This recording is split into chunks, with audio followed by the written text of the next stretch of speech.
Hi everyone, my name is Mona and this is my first ever video on this YouTube channel, and I applied to medical school this past cycle, and so far I have gotten into 11 allopathic programs and 4 geo programs or osteopathic, and I'm still on a few waitlists, but I think it's been a really just like great cycle and I think I've learned a lot from it. I'm just here to make this video to kind of share my experience and kind of what I think might have potentially gone right, like what I might have done correctly in terms of like my application, as well as just general tips and tricks to be able to get into medical school. And so I hope you find this video helpful. If you like it, please subscribe. And if you have any other questions, I'm gonna leave an email down below, as well as just like feel free to comment because I'm gonna be replying to them. And yeah, just wanted to say thank you again for being here, and hopefully you're able to get something out of this. I wanted to start this YouTube channel because first of all, I've always really liked making YouTube videos in general, and I really enjoy editing and filming and things like that. But I also just wanted to kind of have that aspect of being able to share my experience through the medical field, and also a way to kind of provide mentorship for people who may not be able to get it. And I think for me, a really big thing that I've always done, like I've always looked up podcasts and YouTube videos because that's the way that I like to learn. I'm very much like an auditory learner. And so yeah, I hope that you guys find this video to be really helpful, and that maybe you're able to learn a little bit about this. First and foremost, we're just going to jump straight into this video on how to get in and how I believe that I got into these 15 medical schools. I think it's really important for me to share my stats. I had a 510 on the MCAT. I took it 2 times. I had a 503 the first time, 510 the second time, and my GPA was 3.96. Don't quote me on this, but I think my science GPA was a 3.93. So there were definitely some schools that I got into that I was significantly below their MCAT range, and some that I was like just right in the middle. And so definitely do not want to say, I'm gonna give a first tip of like, do not limit yourself based on MCAT.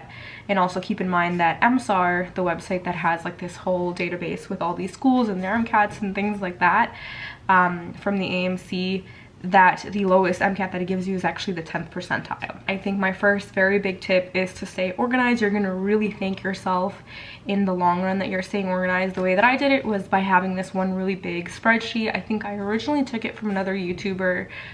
She linked it in bio, and it's really great. It's from the YouTuber Sydney Dong, I believe.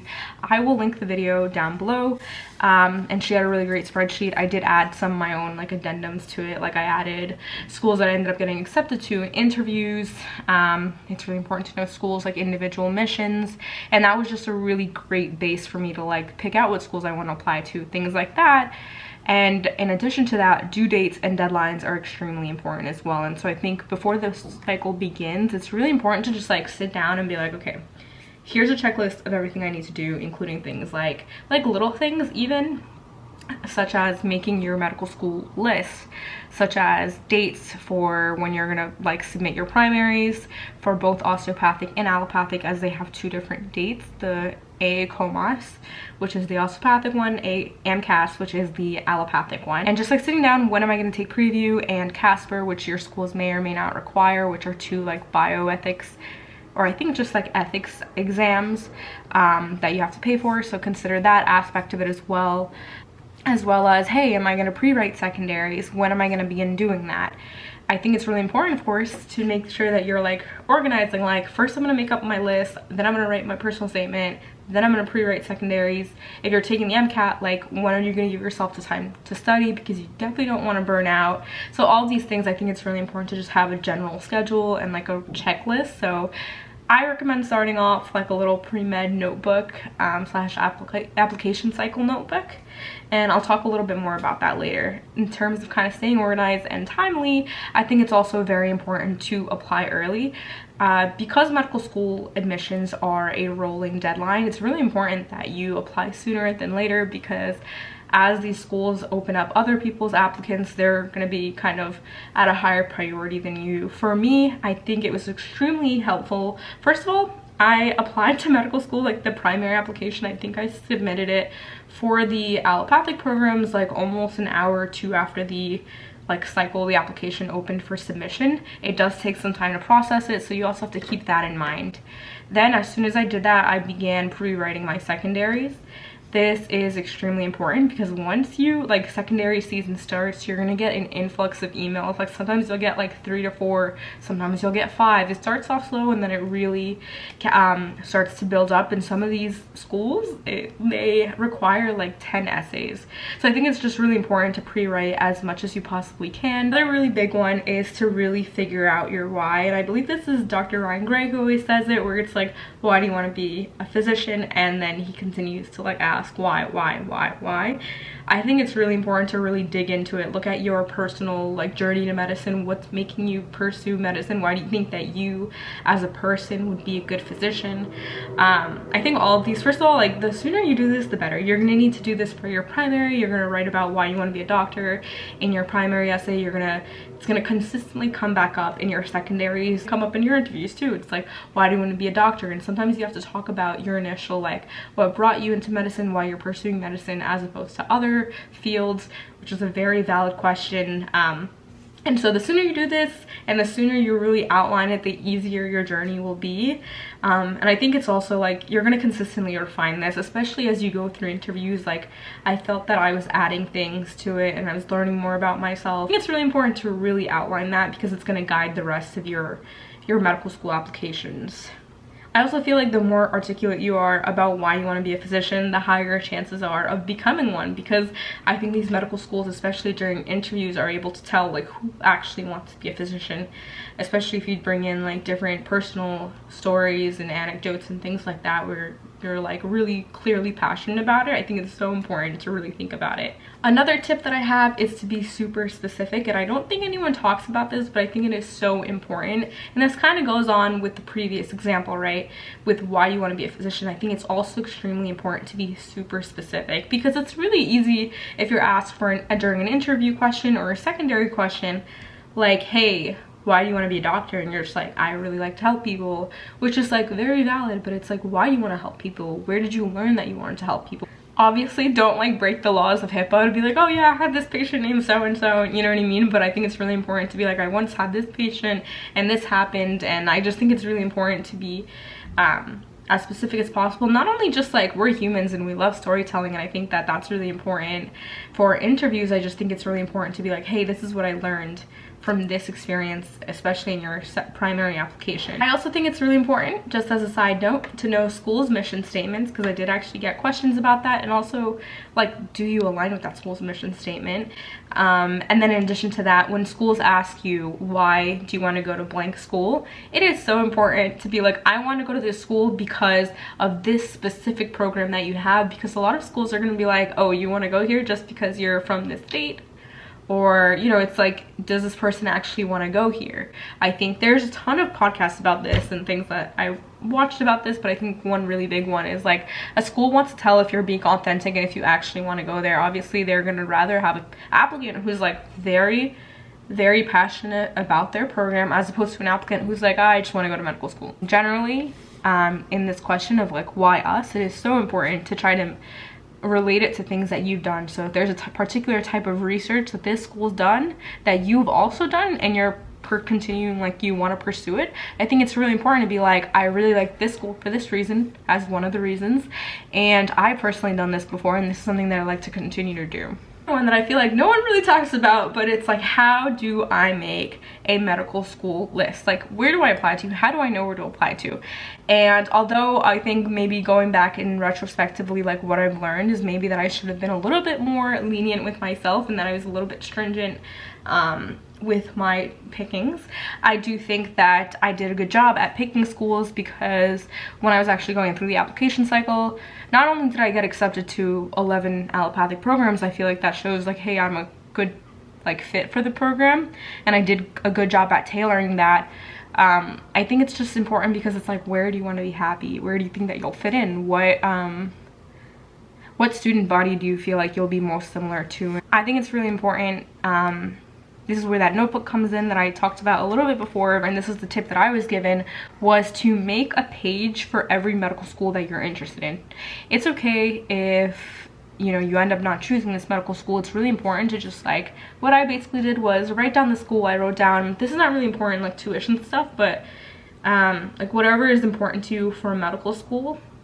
At this point, I don't think it's important to put tuition, but like if it's a school that has like outrageous tuition, maybe don't put it on the list, up to you. But I put like location, urban, rural, things like that. I put different things about the curriculum. Is it a curriculum that I like? Is there early clinicals? Just things that are very unique about the school. Community service, research programs. I really scoured the websites as well as Reddit, SDN, and things like that to be able to decide like, hey, do I like this school? Can I see myself going there? And then once I had that initial list, I did then from there looked at, first of all, how many out-of-state people that they take for schools that were outside of my personal state. I just went on MSR and calculated how many people they accept out of the applicants that they have. So like I usually tried to go with a little bit more than 33%. I think that was where I was like, okay, this is a cutoff range. Definitely look at this because there are some schools that literally do not take anybody from out of state. Do not waste your money. And then in addition to that, I then also looked at MCAT range and GPA to make sure that I fell within. Sometimes you can get away with a couple of, like if you're in the 10th percentile, I could definitely say like you can still apply there. Be realistic is what I'm trying to say. So definitely for this, MSR is extremely helpful. I basically took off schools that I was like, I don't have a chance at this school. I also took off schools that I'm like, I feel like I don't resonate with the school's mission, or you know, like the programs that they offer or the location that it's in. I can't see myself living here. So just things that are important to you, like is it near family? Is that really important for you? Things like that. I think are extremely important, that a lot of people are just like, oh, I just want to get into medical school, and then you get in and you're like, I don't really think I want to live here, and potentially you could have given that spot, that application spot, to another school and one that you really aligned with. Another really big tip is to, while you're a pre-med, is to get things done, but also be involved in things that you're actually passionate about, right? I think it's so easy to just be like, oh, I need to get like volunteer hours, so I'm gonna go volunteer at this random clinic or whatever, or like, oh, I have to get clinical work done, so I'm gonna just like get this one license. I think it's really important to be like, what can I as a person, like what would I enjoy, like what position would I enjoy, and what am I passionate about? I think for me, I'm very passionate about like immigrant and refugee health, and just generally that population. And so although I couldn't find an organization to work on like a health initiative, I still worked on with an organization that helped with housing for refugees coming into the US. And I think that's something that not only like was I passionate about and I really took a lot from and I learned a lot from, it was also just like really great to talk about in interviews, because people can tell that like, hey, she's actually very passionate about this. And so it'll make it more enjoyable, it'll be easier to get your hours in, and just generally you're gonna enjoy it.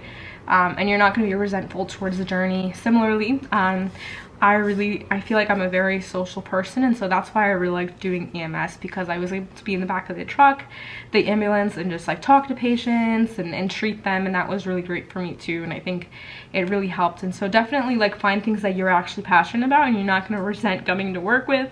Definitely explore the fields if you're like, especially things that like don't cost money. Like EMS, I had to pay for a license, but there are different clinical positions that you can do, such as I was a COVID like test swabber at one point, and it was nice to kind of get that exploration as well. And just like on a general note, and kind of what I talked about, do community service that you're passionate about. It's going to come off during your interviews. I think it's so important to get involved in communities as early as possible to be able to understand like what does this population in particular need, and as a medical student and physician, like what can I do for them. And last but not least, I think a really important one, of course, is the MCAT. And I know it's like, oh my god, the MCAT, like no one wants to talk about that. It's kind of like very stressful. It's just like giant monster or like troll that you have to fight at the beginning of the bridge, like to cross the bridge. But it's so important. I think especially, I think for me, it definitely prevented me from applying to certain like higher ranked schools. And I will say, like retrospectively, like I don't necessarily regret anything, and I'm really happy at where I've ended up in the position that I'm in. But definitely having a higher MCAT score does open, it gives you like more, it opens more doors basically. And even on top of that, like a lot of people don't talk about this, but it also helps with financial aid and scholarships, and some schools actually have MCAT cutoffs from what I've heard. And so definitely your goal is to score as high as possible, but I also understand that stress that comes with it and that it's so much easier said than done. And I think your #1 goal when studying for the MCAT is like, do not burn out, because the more and that stress that you put on yourself, the worse that you're going to do. And this was true for me. Is I think it was really important, because at one point I was just like, I don't want to do this anymore, my head hurts, and like I had like no motivation. I actually took the MCAT 3 times. I only got scored twice. I got really sick the second time that I took it and had to void it, but I went from a 503 to a 510, and I think a lot of it was just like really pep talking myself and being like, hey, you can do this. All of the information is in your head, and really trying to like unburn myself out, which I think was really successful for me.